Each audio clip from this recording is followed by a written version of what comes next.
Hey guys, FilthyRobot here, bringing you another guides, tips, and tricks video. This time we are talking about the Eldar late game elite heroes. So we're talking about the Wraith Lord, the Wraith Knight, and the Wraith Knight Eldar.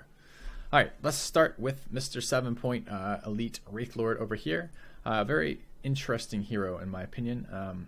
Very strong, I should say. I don't know about interesting. Maybe the wrong word here. Very strong hero, in large part because of the doctrine, which we'll talk to you about in a minute. But let's go through the abilities the Wraith Lord himself has. He's got a charging ability. This is a fairly strong ability, in my opinion. This is a mobility / engagement ability, right? So he takes a second to charge, runs forward. He does damage and knockback in a line, and when he gets to the end of his charge, or if you want to activate your Q ability again mid-charge, he will swing his sword and do an AoE damage and knockback.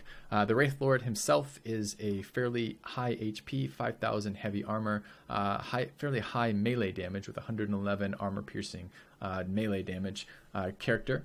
But it does no damage while chasing, so he's not particularly fast. He does have that movement enhancing ability, and he will have fleet of foot. But overall, he's not the fastest of heroes, or the fastest of units, so there will be a lot of time where he's not in combat, not doing his damage. However, he's a tank, and it's interesting because the Eldar really don't have a lot of non-hero tanks. They do get Wraith Blades at tier 3, but that's very, very late in the game. Banshees in the early game, Banshees aren't really tanks, they're kind of more of a extremely high DPS melee character. So there's not a lot that stands in between the Wraith Guard and other units that are engaging them. So it's sometimes nice to have a melee force or something that absorbs some fire to begin with. And the Wraith Lord will do that, especially in smaller engagements. I think he gets worse the larger the game you're playing, mostly because then his tanking ability is a lot less powerful than it would be, because he's just focused. He's wandering into too much focused fire. I think in a smaller scale engagement like a 1v1, I imagine he would absorb quite a lot of damage before going down or before leaving, and damage that is dealt to him where it doesn't kill him is of course wasted damage from the enemy. So I could see him being fairly strong as a kind of tank / engagement role for the Eldar. His other ability is a little bit hard to use. This is Ethereal Wall, and what it does is it creates a wall. I'll show you the cast on this because it's a little hard to explain. So you see this circle cast. You cast it in an angle, and it's gonna create a wall, and that wall stays where you put it, but it's a very tiny wall.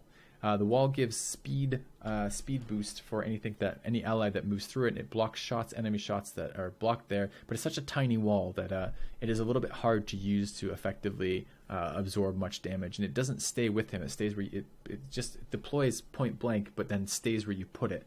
So it is hypothetically a way to control the battlefield a little bit more, but it's much harder to use than, say, for example, the Mega Knobs castable barrier wall, which is really good. This one is a little bit less good. So still something you might be able to use, especially in small areas, maybe some of the maps with the small chokes that would be quite strong in, but doesn't seem all that good to me otherwise. A little bit hard to use. He also has critical strikes every so often. Every 6th attack he does true damage in a cone. That would be quite good, I suppose, if he's fighting units behind him like melee units or Wraith Guard or something. That could be strong. And Fleet of Foot is going to make him a little bit faster than you might otherwise expect, just because the Eldar buff is going to be seriously persistent. Why is the Eldar Fleet of Foot so persistent, that buff? How come they're always fighting near webway? Well, let me tell you. This is the strongest doctrine in the game. This is Wraith Lord's command, and what it does is it makes relocating webway gates available at tier 1 as opposed to tier 3, and it makes it on a 10-second cooldown. So the Eldar are able to teleport webway gates all the fucking time, wherever they want that they have sight in, and it's a 10-second cooldown. So you're never going to kill the webway gate. They only have to build 1 instead of like 2 or 3 at least of these things, and they can move it around so all their units, whenever they're harassing you, fighting you, or whatever, are always getting increased movement speed and increased shield regeneration. It's absolutely disgustingly good. And a lot of times you'll be playing, when you're playing Eldar, if they have the Wraith Lord in the lineup, they may not even be planning on deploying the Wraith Lord. It's just there so they get this benefit. Once the Wraith Lord hits level 8, this can be taken apart so they can use this ability without having the Wraith Lord in their lineup, and that might be worth doing. You might not need to use this character if you have other characters you want to use, for example, more early game heroes to really snowball the early game. His other ability, Wraith Lord, teleports all owned Wraith Guard and Wraith Blades to his position. Really doesn't seem that strong to me. He's not so fast that he's going to be like in the perfect position. If he had a teleport and then he could pull those guys in with him as well, that might be something. But the fact it doesn't differentiate between your ranged characters, your Wraith Guard, and your melee characters, your Wraith Blades, makes me think that I just can't imagine being that useful. I tried to use it a little bit in the beta, and I didn't find it very, very powerful at all. Quite honestly, it didn't seem like a very good ability to me. So really what you're seeing from him is you're seeing melee tank in small situations, and the access to Wraith Lord's command is what you're getting out of that. So, okay, moving on. Let's take a look at the Wraith Knight. The Wraith Knight is excellent. This is an excellent hero. Fairly high range DPS, comes in at 112 armor piercing range DPS, and since it's ranged, you don't have to be standing in melee, which means you're almost always doing damage. I wish I could see the range at which it did damage, if I wish I had a number attached to that, so I could get a sense of how good of a ranged character he is, how far is ranged here. But it's pretty damn far, and you're pretty consistently going to be doing damage with that. He's very weak in melee, and only does 22 true damage, so if you can lock him in melee, that would be great. That means he won't be doing damage to you. He has a jump ability, which is a get out of jail free card. I don't actually recommend doing what they're doing in this video here, which is, yes, you could slide through a bunch of Space Marines straight into the enemy, and that could be fun and look really cool, but mostly this is a get out of jail free card. This is a high mobility. This is quite a long jump. And with the slide, you travel a pretty far distance, which means if you start to get low, this is a go home and heal up and not lose your massive high damage ranged elite because you're jumping in stupidly. So it's quite a strong ability. Also has Distortion Rift. I don't see this used very much. It doesn't seem very strong to me. Basically, point blank, it shoots a bullet. The bullet causes, I think it's expanding knockback and slows to vehicles. I guess maybe this is right. They combo it with your other move right there, but it didn't look like it was actually that long of a slow. I don't see this used too much. Doesn't seem all that strong to me. But Focus Beam is absolutely amazing. It is a channeled, pretty decent range line nuke that does really high damage. So what you're going to see there, it just basically one-shot all the squads, but it's doing armor-piercing damage.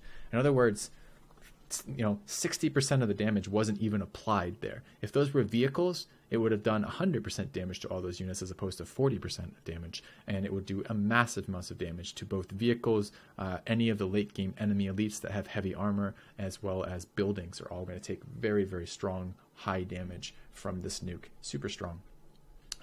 Don't let him get caught in melee, but there's no reason to. He has mobility. He also, of course, has fleet of foot, like all the Eldar units, so it should be pretty damn strong. Let's take a look at the doctrines. Wraith Knight's presence, improved recall. Soul recall on Wraith units does not consume charges while the Wraith Knight's on the field. That's fairly interesting. You basically use those. You use Soul recall as a get out of jail free card for a low hit point or wounded Wraith unit. But you're limited to the number of times you can do that by the charges in the infantry portal. So if this works as the way I'm reading it, it works. This should essentially mean you could do that with all the guys on the field. That seems pretty strong. It seems like you could dodge very strong AoEs like that, like get away from orbital strikes or eldritch storms or rock storms or that kind of crap that are normally going to kill a bunch of Wraith Guard. You might be able to get away with them because of this ability. It sounds pretty good. And it sounds quite a bit better than Wraith Knight's command teleport beacon. Dark Reapers plant a temporary attackable beacon at the target position they can teleport back to. When reaching level 8, the doctrine is unlocked as equipped to be equipped as a army doctrine. Certainly, Dark Reapers could use an ability to teleport since they are a heavy bolter equivalent, which means they have to set up and tear down before moving, and not having to do that just to teleport to a location is kind of interesting. I wonder if they have to set up when they get to that location, or if they teleport already set up and then can shoot immediately. That might make them stronger. I kind of want to watch the doctrine thing for that. Let's watch the doctrine thing for that and get a sense of that, because I'd like to actually see that. It's going to be over here. Where's the Wraith Lord command? There it is. Let's take a look. Wraith Knight command. You moved. Where's the teleport beacon? So you moved to set the teleport beacon. I wonder how long the teleport beacon stays for. Then you set up. Okay. That was your plan. Oh no, look at that. It's like a channel. Ew. Ew.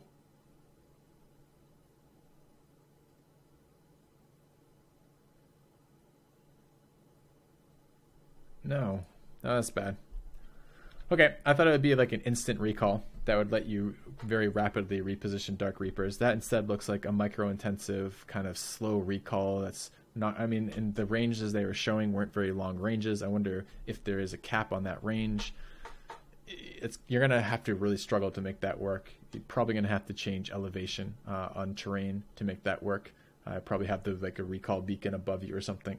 That's disappointing. I was kind of expecting that might be fun, might be good. Hadn't used it clearly because I don't have it unlocked. But I don't play Eldar a whole lot right now. But I was kind of thinking it might be good. But nope. Nope. All right, let's take a look at Wraith Knight Taldir. I think less of Wraith Knight Taldir than I do of just the generic Wraith Knight. Wraith Knight Taldir is a melee Wraith Knight doing 183 armor-piercing DPS, which I believe is the highest single target DPS in the game. Armor piercing, of course, at this stage in the game is going to be very important. However, it is melee, which means it needs to be in melee range before it can do anything. It also has jump, so it can get to melee, but if it jumps into melee, it can't jump out again for 45 seconds, which is a little bit of a oh fuck moment. So I'm not always convinced jumping is the way to do it. Perhaps you could try engaging with something like the warp spiders or something like that to teleport it into fight, which would be nice. It has scatter shield, which is kind of weird, mostly the stasis part. So it deploys a shield. Anything that shoots into the shield after a second is going to then get stasis smashed in their face. The stasis is great. It has an ability that it can attack stasis units, but your rest of your units can't. So if it does this, all these are in stasis, and all your units behind this guy aren't doing any damage because all the enemies they'd be targeting are in stasis. So I'm not real thrilled about that element. It doesn't seem that great to me. But it is a shot absorber, which means there is some more survivability for essentially what is a giant melee unit, which is going to need some survivability at the late stages because giant melee units get focused really hard because they're always out of position and are going to die. And you don't really want to be getting your 9-point elite killed all the time. Eldritch Slash. This is a nuke that does kind of weak damage and applies stasis. It's a little bit more interesting with the stasis stuff. I don't know how long the stasis lasts for. I'm kind of curious about that. This could be decent, not so much for the damage, but just for preventing, like you could basically stasis lock a whole chunk of the opposing army, not the army that you're killing. In other words, split up the opposing army by temporarily stasis locking them. I could see some utility for that. That seems like a crowd control ability more than it says a direct damage ability. Eldritch Curse is the one that allows this unit to attack stasis locked units. Most of your other units are not able to do that. Critical Strike does 8 armor piercing damage in a circle from his hits. That's fine. And of course, Fleet of Foot is just what it sounds like. Eldar always having Fleet of Foot is pretty much a given at this stage in the meta right now. What do the doctrines do? Well, actually, before we get to doctrines, there's something to mention here, which is the mid and late game for Eldar seem to be based very heavily right now on Wraith Guards, and Wraith Guard are heavy infantry, which means they're very tanky for infantry, which have a fairly long range, high damage, armor piercing attack. There is something to be said about the fact that they're missing a melee tank, so possibly. You might be able to fulfill that role by the 3 Eldar heroes. If you picked up the Striking Scorpions, the Wraith Lord, and the Wraith Knight Taldir, you would have 3 melee heroes, and that would give them some tank to stand in between the enemy and the Wraith Guards to a point, although the Wraith Guards themselves are fairly tanky, so I'm not sure that's necessary. It is going to make your heroes very, very vulnerable. Being in positions like that means they're going to be taking the brunt of the damage. In some ways, you might be able to make that work for you because every point of damage that the enemy puts into your heroes that doesn't kill your heroes is actually generally pretty good for you, especially if they're designed to be tank heroes because that's damage they're not doing to your units, which means you're not losing requisition. But it feels a little bit like living on the blade's edge there. Perhaps easier to do in a 1v1 where there aren't multiple enemies shooting you and multiple things happening all at once for that. But perhaps not. So I don't know. My gut instinct is that the Wraith Knight is going to be much easier to use and much more consistently useful than the Wraith Knight Taldir. But you might be able to talk me into some 1v1 games, or although I don't see a 9-point coming out in 1v1 games very often, you might be able to talk me out into the idea that a late game tank is pretty valuable too. Let's take a look at the elite doctrines. Wraith units temporarily enter an ethereal state, granting stasis. I don't think so. I don't think that sounds very good. Stasis units, I don't believe, can be shot. It's not like enemies are shooting into them and doing no damage. I'm pretty sure they're just not targetable, which means that if you have like a low hit point Wraith unit and you put it into stasis, the enemy just immediately switches targets and starts shooting your next guys. Unless you have some way to also get that unit out of there or heal that unit, you probably just delayed their death by a couple seconds. It doesn't seem like that would be all that good. Taldier's command, Reflecting Strike. When Howling Banshees trigger Quick Strike, they become invulnerable and reflect projectiles. Vulnerability is always a little bit OP, and reflecting projectiles is certainly annoying. There's something to be said about this as a doctrine. There are some Banshee buffing doctrines already, and Banshees are a very, very annoying early game unit from Eldar that can just sweep the field sometimes. Or with the Eldar Fleet of Foot, plus the charge bonuses of melee, plus the snares off striking scorpions, plus the snare off of Jane Zar, plus the nukes that the Banshees get, where they have charged nukes that do huge line damage, plus the invisibility the Banshees get, plus now the triggering reflectiles off Quick Strike. This is starting to be a ridiculous number of stacking bonuses on Banshees that are going to make them extremely difficult to deal with. And I've had a lot of trouble, especially as Space Marine, dealing with Banshees unless I get some good stun grenades going off. So I could see stacking bonuses for early game advantages becoming quite powerful, but you don't really need Taldir in the game to do this. All you need to do is get Taldir to level 8, where you can take the Doctrine without taking Taldir.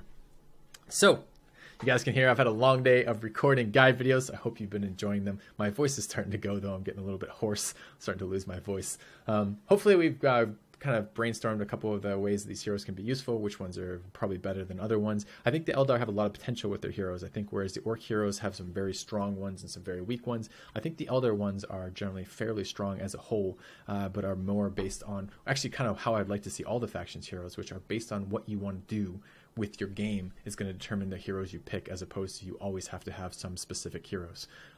There are some very clear Banshee buff heroes. There's some heroes that are probably going to be better with snipers, not thinking the sniper hero, mind you, just some heroes that combo well with long range snipers. And then there's some things that are better for team games, like the Imperial Nuke, the Wraith Knight Nuker, that kind of stuff.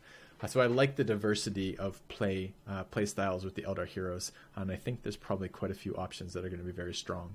Just goes to one of the other reasons why Eldar are such a strong faction right now. Anyways, guys, if you enjoyed it, please hit the subscribe button. Please check out my other videos. Hopefully this was a little bit educational and also fun to watch. So thanks for watching, guys, and I'll see you soon.